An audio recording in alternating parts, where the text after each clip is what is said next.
Au sommaire de cette édition, l'impact de la fête de Ramadan sur les activités professionnelles et commerciales, tout était au ralenti ce mardi à Conakry. À suivre cette joie des membres du programme agricole Ribas Guinée, le projet évolue à Tounifili d'Ambofa et vient de bénéficier de 2 machines décortiqueuses. Au pays de l'oncle Sam, Barack Obama salue l'esprit d'initiative de la jeunesse africaine. Le président américain vient de recevoir 500 jeunes entrepreneurs africains. Voilà pour les titres. Mais tout d'abord, cette sortie du premier imam de la grande mosquée de Conakry contre une habitude qui a la vie dure à Conakry, cette pratique de certains citoyens à jeter volontairement des ordures dans les espaces publics. Socialement, c'est contraire aux règles d'hygiène et religieusement, c'est l'un des pires péchés. Elhaj Mamadou Saliou Kamara.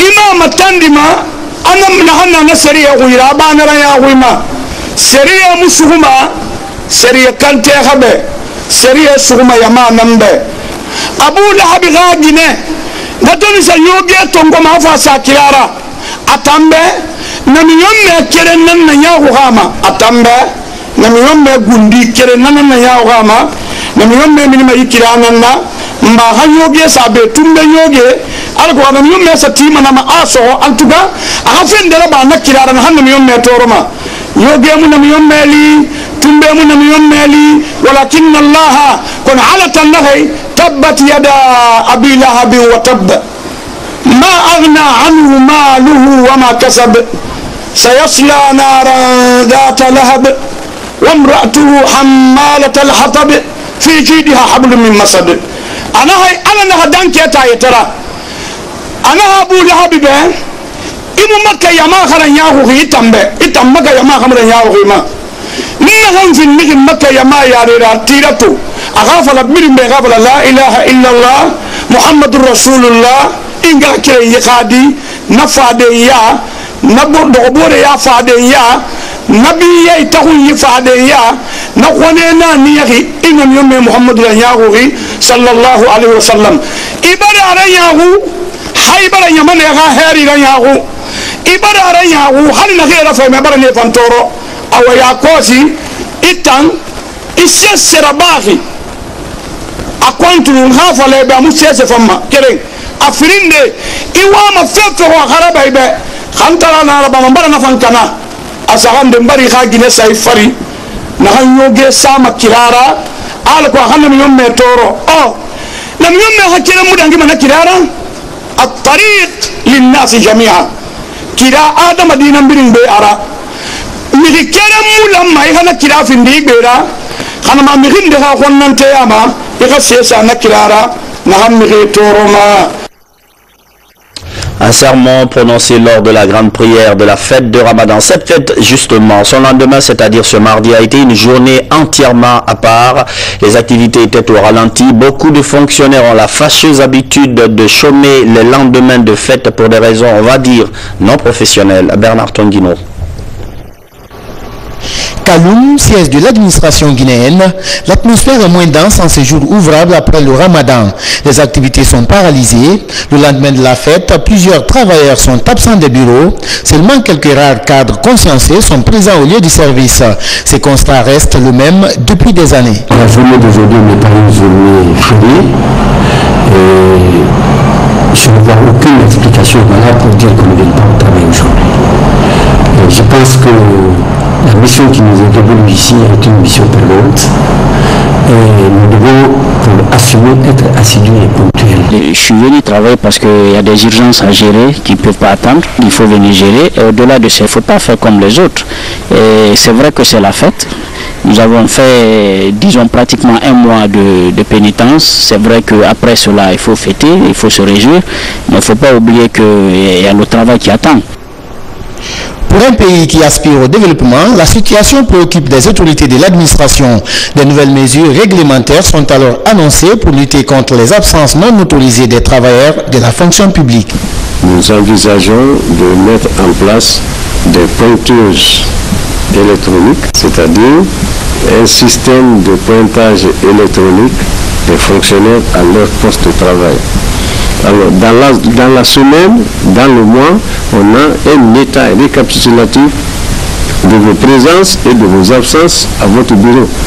Et ça va servir, n'est-ce pas, de base pour vous payer vos salaires dans le mois. Si vous n'avez travaillé que, comment on appelle ça, si vous n'avez travaillé que 15 jours sur 20 jours ouvrables, alors on fera une réduction de 5 jours. 5 jours auxquels vous n'avez pas travaillé, il y aura une réduction. Dans un pays à majorité musulmane, plusieurs citoyens souhaitent voir l'État instituer des jours fériés au lendemain de chaque fête religieuse. Pour le moment, on n'en est pas là. S'absenter au travail le lendemain de la fête de Ramadan est une infraction administrative. Il faut dire que cette perturbation causée par la fête s'est également répercutée sur le commerce. Le grand marché de Madina n'a presque pas ouvert. Du coup, la circulation routière était un peu plus fluide la journée. Reportage Rose Pocho. Si les activités ont tourné au ralenti ce mardi dans l'administration publique, le secteur informel n'est pas resté en marge. Au marché Madina, plusieurs magasins et boutiques étaient fermés toute la journée. Seuls quelques commerçants ont répondu à l'appel. Mais compte tenu de la faible clientèle, certains ont préféré fermer quelques heures après l'ouverture. Juste la fête vient de passer hier aussi, il y a d'autres personnes qui se reposent. Vous voyez, non, on a réussi, comme je ne vois pas les clients aujourd'hui, de rentrer alors à la maison. Mamadou Alphabari, ce jeune commerçant de chaussures, a voulu poursuivre son commerce jusqu'au dans l'après-midi. Pour lui, l'argent passe avant la fête. Bon, je vends les chaussures là, parce que je ne gagne pas de manger à la maison, c'est pour cela que je suis sorti. Pour me débrouiller un peu quoi. Je suis mais si je finis ici, après je pars à la maison, je vais me laver, après je sors seulement avec mes amis. De Madina, en passant par l'aéroport Bombeto équipé, c'est le même constat. La circulation est fluide, tandis que les kiosques, ateliers de couture et autres secteurs d'activité n'ont pas beaucoup marché. Dans les rues, la fête continue de se faire sentir. Un reportage signé Rose Pocho. Dans des vivres, population de Fria, 9 tonnes de riz distribuées la semaine dernière, un geste du chef de l'État, professeur Alpha Condé, remis aux bénéficiaires par le directeur général du port autonome de Conakry, et puis 200 chaises pour les mosquées de Friaville, 100 pour celles de Tormelin et 2 tonnes de riz pour les sages de cette localité, un don qui s'inscrit dans le cadre du programme Alpha Lutte contre la pauvreté. Deuxième titre de l'actualité ce soir, ce ouf de soulagement des unités militaires de Montchamp. Leur production agricole 2013 pourrait être écoulée un peu plus facilement. Les membres du projet Ribasse-Guinée viennent de bénéficier de 2 décortiqueuses. On se dirige vers un partenariat entre les deux parties. Ibrahim Ketar. Initié par le gouvernement avec l'appui financier de l'Agence française de développement, le projet d'appui au développement de la filière riz Basse-Guinée fait du chemin. Après les appuis en intrants, en outillage agricole, à la formation et au suivi des paysans producteurs, le projet intervient aussi dans la post-production. C'est dans cette optique que l'Union des décortiqueuses de Tunifili a bénéficié de 2 machines. Pour son opérationnalisation, cette union s'est engagée à décortiquer et à vendre les 2000 sacs de l'unité militaire de production agricole de Montchamp. Cette machine nous soulage dans nos travaux, elle est rapide et donne le riz de qualité. Notre union se frotte les mains avec ce marché de l'unité militaire de Montchamp. Véritable ouf de soulagement pour ces militaires qui avaient du mal à écouler leur production de 2013-2014. Nous voudrons ce partenariat entre unités de production militaire et les femmes étiveuses du riz à Tuifili, un partenariat gagnant-gagnant, afin de nous permettre d'écouler notre production et qu'elles-mêmes aussi elles profitent. Le projet Riz Basse-Guinée, à travers la maison de l'entrepreneur, vient de réaliser, en plus de l'aire de séchage, ce magasin de stockage et de vente de riz, ainsi que cet atelier de décortiquage. Nous recherchons l'amélioration de la qualité du riz. Nous recherchons l'augmentation du revenu par cette amélioration de qualité du riz local.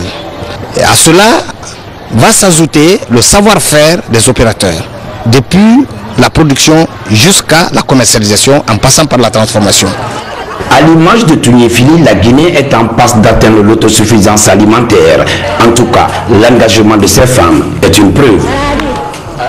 Lutte contre la fièvre Ebola. Malgré l'ambiance de fête qui règne à Conakry, on reste vigilant. La campagne de sensibilisation se poursuit. Hier, le ministre de la Santé, accompagné de son homologue de la communication, était à Koloma 2 pour échanger avec les citoyens de ce quartier. Mikine Moussa Kamara, Bernard Tonguino.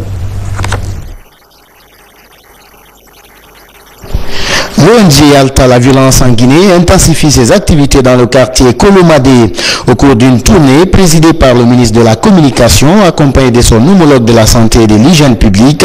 Cette ONG a véhiculé des messages de paix et de prévention de l'épidémie Ebola. Ceci afin de rompre la chaîne de propagation de cette épidémie. On est en train de lutter au niveau des gens pour qu'ils sachent ce qui est là comme Ebola, c'est une maladie dangereuse. En première position, si l'intéressé ne connaît pas, on est en train de leur dire au niveau du mosquée que la maladie Ebola est très dangereuse que SIDA. Le secteur Missira Nasrullah et celui du château, considérés par les observateurs comme anciens points chauds de la capitale, ont été sensibilisés sur les vertus citoyennes. Meneng, comme ministre de l'État, le gouvernement est là pour tout le monde.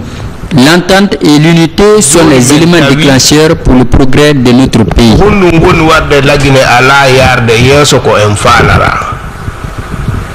Kofi en famondirali famondiragol inali enen foko parti goto ko dum mi fana yo yimbe ben famo famondirgol ko wadugol ko nafata fou. Le conseil qu'on leur donne, c'est d'abord l'hygiène individuelle et collective. C'est la seule mesure qui puisse nous permettre vraiment d'éviter cette maladie et d'être véridique. Quand il y a un malade dans une famille, ayez le courage de déclarer, de le conduire au niveau de l'hôpital pour sa prise en charge précoce, au lieu que d'attendre que la maladie atteigne un seuil qui rendrait la prise en charge difficile. Et également, le message qu'on a eu à leur passer, c'est surtout le message de paix. Seul dans la paix qu'on peut développer le pays. Seul dans la paix, on peut prospérer. Seul dans la paix, on a le bonheur. C'est la deuxième activité de sensibilisation de l'ONG Alta la violence en Guinée depuis sa création. Des activités axées sur l'instauration d'une culture de non-violence dans la société. Les membres de cette structure ont par ailleurs attiré l'attention des décideurs sur l'enclavement de leur quartier. L'écriture Nko va connaître un peu plus de vulgarisation en Guinée. En tout cas, il y a ce soutien matériel du ministre de l'alphabétisation, 10 ordinateurs pour équiper un nouveau centre d'enseignement du Nko. Il faut dire que cet alphabet de 27 lettres est enseigné même à Harvard, aux États-Unis. Amadou Touré.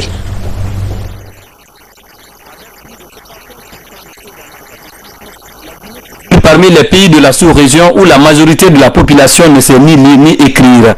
Conscient des dangers liés à cette situation sur le développement du pays, le gouvernement œuvre pour la promotion des langues nationales ayant une écriture. Pour y arriver, 10 ordinateurs sont offerts par le ministère de l'enseignement préuniversitaire et de l'alphabétisation pour la création du premier institut d'Nko en Guinée. Ceux qui ont appris aussi les langues nationales doivent contribuer au développement de leur propre pays à travers la gestion des projets, le montage des projets, la maîtrise des activités génératrices de revenus. En tout ce qui peut amener les communautés à la base à produire réellement pour faire sortir notre pays de l'ornière.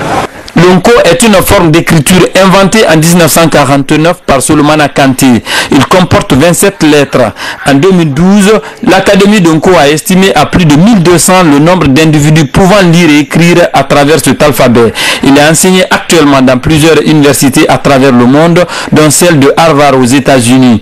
Quand je suis devant un institut d'Nko, c'est d'abord une fierté. L'Nko pour le Guinéen, l'Nko pour l'Africain, l'Nko pour nous, pour notre terre, pour notre terroir, pour notre nombril, ça devrait être un élément de fierté comme notre devise nationale, comme notre hymne national, comme notre drapeau national. Au-delà de son caractère déculturé de civilisation, l'onco est aussi un savoir-faire médical et thérapeutique. Plusieurs produits de soins et de beauté sont fabriqués à travers les œuvres de son inventeur. Cela depuis plus de 65 ans. Un site web pour les étudiants de l'université Kofi Annan de Guinée et pas seulement, puisque le site est ouvert en préinscription à distance à tout étudiant d'une autre université. Le site en question a été présenté samedi. Abdul Karim Kamara. Éducation. C'est le site web de l'université Kofi Annan de Guinée. Les yeux rivés sur le tableau, ces étudiants suivent avec religion cet homme. Il leur explique comment ils doivent partager l'utilisation du site de leur université. Un site qui offre dans un premier temps la possibilité de voir les bases de données, un système de gestion intégré de toutes les informations de Kofi Annan. Nous devons sortir obligatoirement du traitement manuel des étudiants. Ça veut dire quoi? Ça veut dire que nous devons aller vers des outils bioéthiques pour nous permettre de faciliter non seulement nous, le travail en tant que gestionnaire du système, mais également de l'autre côté des étudiants qui viennent s'inscrire et qui veulent avoir accès à un certain nombre d'informations, n'est-ce pas, les concernant. L'université Kofi Annan dans un saut vers la modernité. Désormais, nouveaux bacheliers et autres étudiants désireux d'étudier dans cette institution peuvent se préinscrire à distance sur le dit site. D'abord, ce sont les résultats du bac que nous allons mettre sur la plateforme. C'est très important. Ça va permettre que prochainement les étudiants qui vont s'inscrire à Kofi Annan, qu'il n'y ait pas de non-bachelier en termes de personnes qui viennent s'inscrire. Séduits par cette nouveauté, les étudiants saluent et encouragent l'initiative. C'est une première pour la Guinée et je peux vous dire qu'il n'y a aucune université qui a une appli comme celle-là. Et c'est comme si on va de pas en pas vers la modernité et ça nous rapproche aussi vers la mondialisation des autres universités. Pour le moment, le site est en alimentation. Les autorités de l'université sont en train d'y apporter des informations. En attendant, la création des adresses électroniques est la seule chose disponible. Et voilà encore dans cette édition pour dire que la barrière sous-régionale s'est trouée côté nigérian. Un premier cas a été confirmé. Tout le pays est en état d'alerte. Il y a de gros risques puisque le porteur venait du Libéria. Il a voyagé par avion et a été en contact avec plusieurs personnes. C'est la fin de cette édition d'information. Merci de l'avoir suivi.